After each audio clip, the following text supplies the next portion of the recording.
Okay guys, I'll show you this. You see that? It might be hard to tell what that is, but that's a tree. That's a tree, guys. See what it looks like?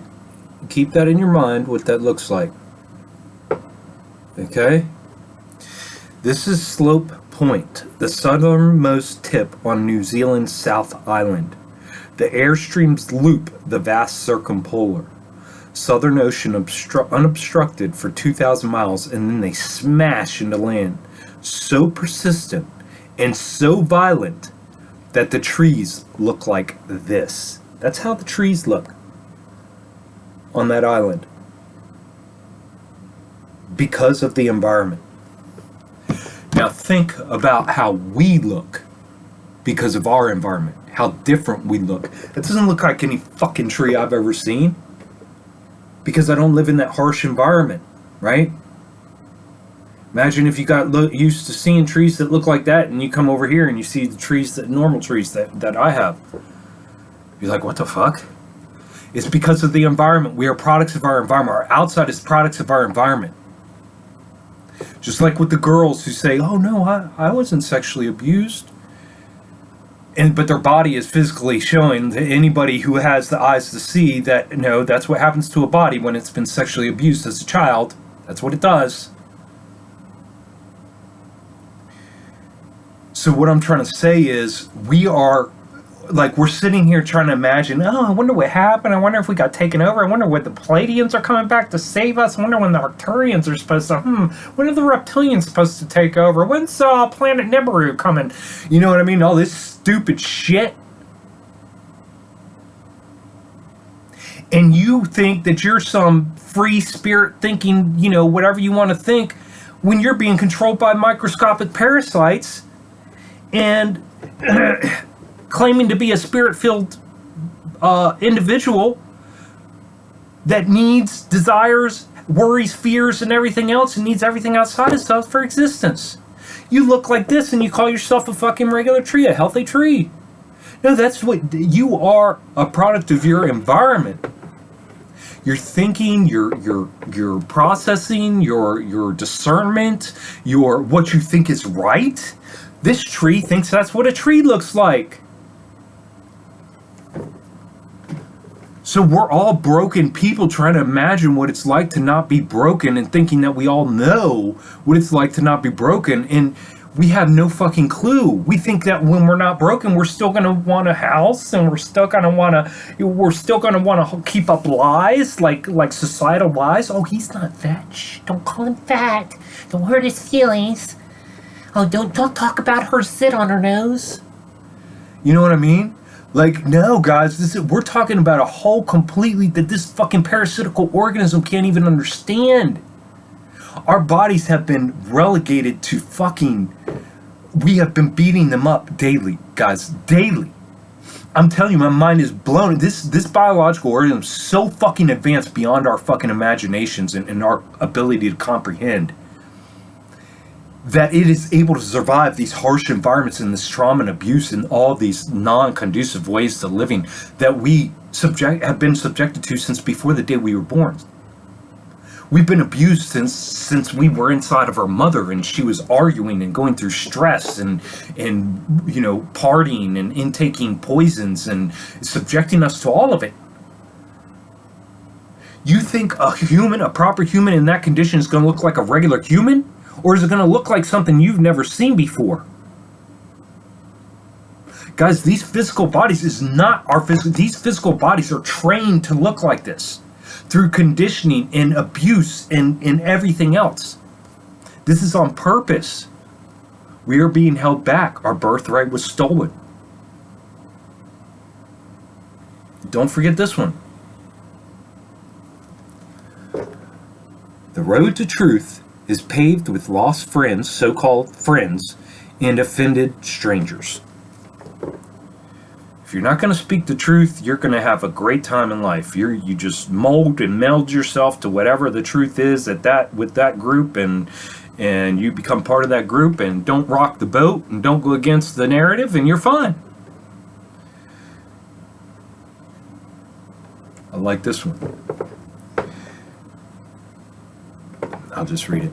The reason why so many potential relationships fail, and I'm thinking relationships, not just they're talking about dating people. I'm talking about relationships, father and son, or grandmother and granddaughter, or uncle and whatever relationships.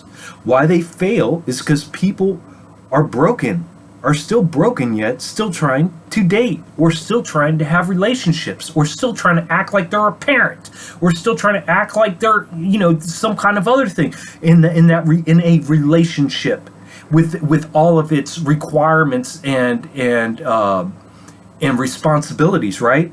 Healing requires isolation, and most people haven't conquered the battle of being alone.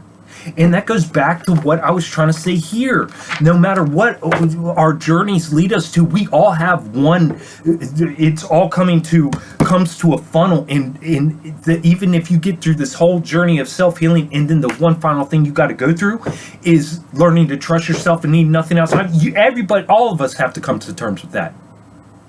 So until you come to terms with that, you cannot have a healthy relationship with anybody else. This so-called relationship that you're trying to hold on to with your kids or with your parents or with whoever fuck else, your wife, whatever. Who is trying to hold on to that shit? The parasites, the parasitical driven, egotistical, broken-minded person. Certainly not the eternal, all-knowing, spirit-driven, highly advanced biological organism. So, I think this is making complete sense. And this is what I'm trying to say. This is where our arrogance. Once we start, we can't stop. Once we get on that arrogance and we allow ourselves to be blinded by our egoic, arrogant ignorance, and just demanding that we're right, and refusing to see the error of our ways, and refusing to see consequences of our actions, and refusing to see how shit's connected, and refusing to see the root of the things, and refusing to call things for what they are. This is perfect. I've liked this ever since I first saw it. But he says, what if I told you read the first line wrong, same with the second line, and also the third? Okay, so it's 4 lines. And then you go back and read, because your brain just automatically, because we live so fast, and the brain is unable to handle every little detail of everything. The devil's in the details. That's where he gets you. Wrapped up in billions of little details constantly, all day long. That's why you never have a chance to fucking fix anything or settle anything or come to conclusions on anything, because it's all details. It's billions and billions and billions and billions and billions and billions of details every fucking day, non-stop. And you can't slow down, because 10 seconds later, there's billions more. It's non-stop. So if you go back and, when you read through it real quick, you go, what if I told you read the first line wrong, same with the second line, and also the third? And you're like, what the fuck? And you go back and read it, it actually says, what I if told you, you thee read first line wrong, same thee with second line, and also the third. Our brains we are hallucinating. Okay, this is where they come from. Okay, and I'm going to break open with this too. The whole hallucinating reality. It's I'm telling you right now, they're getting you to go off course. Yes, there's something to the hallucinating of reality, but it isn't in the way that they're trying to talk about. We're hallucinating this whole fucking existence. I don't think it's like that. I think that's another huge fucking rabbit hole to just get lost in for a decade. I think what it is, they know how the brain works and the mind works. They've already got the jump on all that. They got the parasitical biological mechanism of control implanted. So they know, and they got the environment set up perfectly to where you can't slow down. So they know that we're living in survival, and that 99.999% of people are going to read that the first time, just like I did. What if I told you read the first line wrong, the same with the second line, and also the third? And then you go back and read it, and you take your time, and you actually see how you got fooled, and you got to tell yourself, oh, you did get fooled. What I if told you, you thee read first line wrong, same thee with second line, and also the third. And if our brain's processing written information like that, how do you think it's processing visual information? How do you think it's processing any kind of input? This is the filter that we're on. See how much we're missing? These things like this, these simple things like this should be things that cause huge self-introspection, that cause huge reevaluations of where you're coming from, what you're thinking, how you're processing information, and et cetera, et cetera. I mean, if we can be tricked, if the brain can be tricked that quickly, over something so small, think of how it's being tricked constantly. And yet we think that we have the discretion to go out there and expose ourselves to every bit of media, which is propaganda and programming that the matrix system has to offer. And we have the discernment to figure out what's true and what's not. Who has that discernment? The fool that's been self-destructing and allowing a parasite to fucking invade and overtake it and do its bidding and wishes its whole life? Definitely not the soul. Definitely not the all-knowing, eternal, all-powerful soul.